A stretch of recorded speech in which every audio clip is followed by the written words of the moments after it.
News में मैं हूं आपके साथ शिवानी। चले रुक करते हैं आज की बड़ी खबरों पर। कोई करता है खबरों से आगे रहने का वादा, कोई करता है तेज रफ्तार का दावा, फिर भी क्यों दब जाती है सही खबर? ना वादा ना दावा। जी से बात करना चाहते हैं, क्या उद्देश्य जो खड़े हुए हैं इस बार जिला परिषद? देखिए, हम जिला परिषद नवहट्टा पूर्वी से खड़े हुए हैं।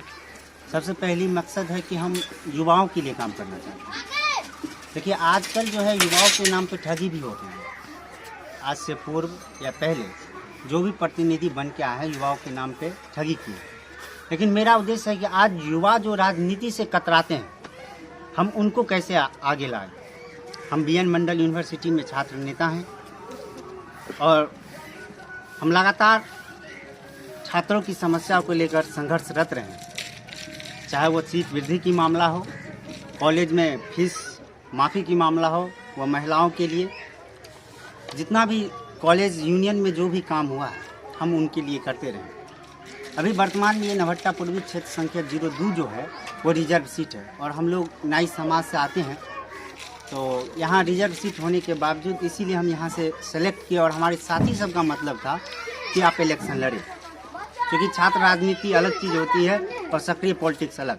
हमारी उम्र 22 वर्ष हुई है और हमने पहली बार इलेक्शन लड़ना शुरू किया। और देखिए कि आज सरकार की बहुत सारी योजनाएं धरातल पे नहीं उतर पा रही हैं, चाहे वो भारत सरकार की योजनाएं हो या बिहार सरकार की। भारत सरकार की जो योजनाएं हैं, अगर आप बात करने के लिए कहिएगा तो क्षेत्र का विकास का जो मसौदा तैयार किया जाता है वो ग्राम सभा से लेके पंचायत समिति के स्तर पर ब्लॉक लेवल पे शुरू होती है और उसके बाद जिला परिषद में जाता है। जब आपका मेंबर वक्ता अच्छा हो और उनके पास ज्ञान हो तो वो अपनी लड़ाई लड़ सकता है। मैं मानता हूं कि जिला परिषद के पास इंदिरा आवास देने की क्षमता नहीं है, लेकिन इंदिरा आवास को पास करवाने की क्षमता जरूर है।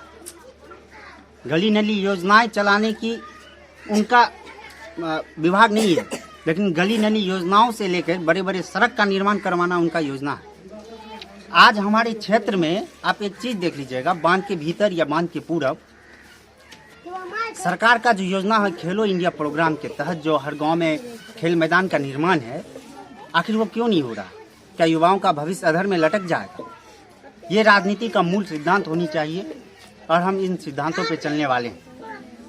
आप बताइएगा कि हमारी क्या राजनीतिक पृष्ठभूमि रही है? ना हम किसी बड़े राजनेता के बेटे हैं, ना किसी बड़े राजघराने से आते हैं। हम लोगों का सिर्फ संघर्ष है, ना मेरे पास धन है ना बाहुबल है। हम चाहते हैं कि राजनीति एक स्वच्छ और शांति के रूप में, सुचिता के रूप में आप लोगों के बीच आए। आज राजनीति का दशा और दिशा दोनों खराब हो चुका है। आज बिहार सरकार की योजनाएं में, जैसे कि आप स्पॉन्सरशिप योजना के बारे में आपको पता होगा, वो धरातल पे नहीं है।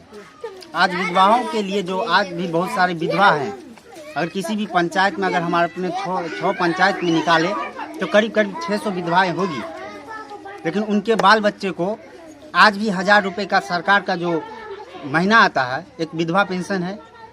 एक है कि स्पॉन्सरशिप योजना में 18 साल तक उन बच्चों को 1000 रुपये महीना बिहार सरकार देती है, वो धरातल पे नहीं है। हम अगर जिला परिषद बनते हैं तो सबसे पहले होगी कि उन अनाथ बच्चों का सही शिक्षा व्यवस्था मुहैया कराया जाए, उनके लिए पेंशन की व्यवस्था करवाई जाए, सार्वजनिक जगह पे जहाँ शौचालय का निर्माण नहीं है वहाँ करवाया जाए, हर जगह लाइट का समुचित व्यवस्था करवाई जाए। देखिए, लाइट तो ऐसे मुखिया जी भी लगाते हैं, लेकिन हाई मास्ट लैम्प का जो है, जैसे बड़े बड़े चौक चौराहे हैं वहाँ जिला परिषद के थ्रू आता है, हम वो काम करेंगे। हम बिकने का काम नहीं करेंगे। हम खुद पैसा भी नहीं खर्चा करना चाहते कि हम वोट दिए, पैसा दिए और वोट लेंगे। हम संघर्ष के बदौलत, अगर इसमें हार मिलती है या जीत मिलती है, हमें कोई गम नहीं है। हम क्षेत्र की जनता का विकास करते हैं और करते रहेंगे। हम आज कॉलेज स्टूडेंट यूनियन में हैं, आज सक्रिय राजनीति में है। कल हो सकता है अगर आपका आशीर्वाद मिला तो हम आपको भरोसा देते हैं कि क्षेत्र की जनता इस युवा नेता को पहचानेगी और उसके कर्म भूमि को भी। मेरा जन्मभूमि नहीं है यहाँ, मैं ये बोल रहा हूँ कि मेरा जन्मभूमि नहीं है।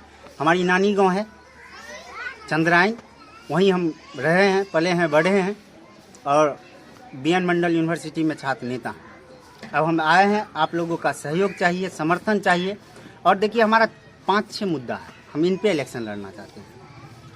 सबसे पहले तो है कि चंद्रायन रेफरल अस्पताल, आज हमारे एरिया में बहुत सारे एक्सीडेंट होता है, लेकिन अगर हमारे एरिया में अगर बगल में एक बढ़िया सा स्वास्थ्य केंद्र है तो वहाँ डॉक्टर ही नहीं बैठते, वहाँ नर्स रहता है, उनको जीर्णोद्धार करवाना। दूसरी बात कि आज सबसे बड़ा जो विडम्बना है युवाओं के लिए बेरोजगारी, लेकिन हमारे एरिया में कोसी प्रोजेक्ट जैसे बहुत बड़ी योजनाएं चल रही है, लेकिन उन योजनाओं को चालू नहीं करवाया जा रहा। ठेकेदारी चलती है, बांध टूटता है, ठेकेदार सीमेंट भर के देता है या पत्तल भर के, लेकिन उसमें जो है आपको बोरा भर के दिया जाता है। तो हम इन सब चीज़ को चाहेंगे कि कोसी प्रोजेक्ट फिर से चालू हो, ताकि हमारे क्षेत्र के युवाओं को उसमें नौकरी लगे। तीसरी बात, बांध के भीतर में सड़क का अभी तक जाल नहीं बिछा हुआ है, उन सड़क को समुचित व्यवस्था करवाना। आज भी आप अगर यहाँ से नवहट्टा जाइएगा तो वो भी रास्ता एकदम टूटा फूटा हुआ है। कुछ यहाँ के समाज सेवी सब लोग भी उनको मिल के जो है लगातार आंदोलन किए हैं। अगर हम बनते हैं, क्योंकि वो मेरे क्षेत्र का है, एक ब्लॉक से दूसरे ब्लॉक को जोड़ना, पंचायत से दूसरे पंचायत को जोड़ना, ये जिला परिषद का काम होता है, तो हम उन रोडों को बनवाने का काम करेंगे। दूसरी बात, बांध के भीतर में अतिरिक्त उप स्वास्थ्य केंद्र का निर्माण करवाएंगे। और ये एक तो बोल दिए कि खेलो इंडिया प्रोग्राम के तहत तो होगा ही, हेल्थ एंड वेलनेस सेंटर का जो है निर्माण करवाएंगे।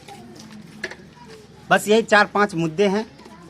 विधवाओं के लिए बोल दिए पेंशन, वृद्धों के लिए भी पेंशन का योजना होगा, और हर गरीब, हर शोषित, वंचित, पिछड़ों का जो आवाज़ है वो बन के हम उभरेंगे, क्योंकि हम भी पिछड़े समाज से आते हैं।